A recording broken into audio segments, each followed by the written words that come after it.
ہمارا بنیادی نقطہ یہ ہے کہ ہم اس ملک کی پروڈکٹیوٹی بڑھانا چاہتے ہیں، اور اگر ہم اس ملک کی پروڈکٹیوٹی نہیں بڑھا پائیں گے تو کسی بھی صورت ہم ترقی نہیں کر سکیں گے۔ دنیا میں کوئی ایسا ملک نہیں ہے جو بغیر پروڈکٹیوٹی کے آگے بڑھا ہے، اور ایک وقت کی پروڈکٹیوٹی تو آپ ٹیکنالوجی لگا کے کوئی انرجی دے کے اس کا حصول کر سکتے ہیں، لیکن لانگ ٹرم پروڈکٹیوٹی آپ کسی دنیا کے ملک کو اٹھا کر دیکھ لیں، سوائے انوویشن ایکالوجی کے، جدت کے، کبھی انوویشن اور اس کے بغیر پروڈکٹیوٹی نہیں آ سکتی۔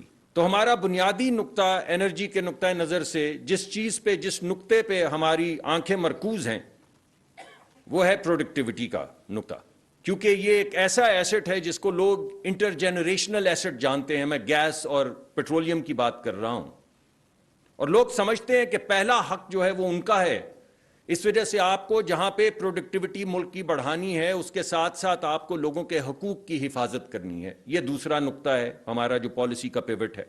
اور تیسری بات وہ ہے کہ جو ہمارا فوکس ہوگا پروڈکٹیوٹی کا، وہ ہمارا فوکس ایکسپورٹ بیسڈ ہوگا۔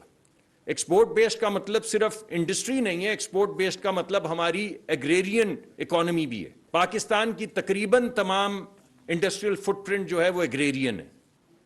اس وجہ سے اگر آپ کو ملک کی پروڈکٹیوٹی بڑھانی ہے تو آپ کو انرجائز کرنا پڑے گا اپنی پورا انڈسٹریل کلسٹر، اور اگر اس میں ہم کامیاب نہیں ہوئے تو ہماری پروڈکٹیوٹی نہیں بڑھے گی۔ اگر ہماری پروڈکٹیوٹی نہیں بڑھے گی تو یہ جتنی لے دے ہو رہی ہے، جس کو میں نکل ڈائم کانورسیشن کہتا ہوں، مکی ماؤس کانورسیشن، اس کا کوئی فائدہ نہیں۔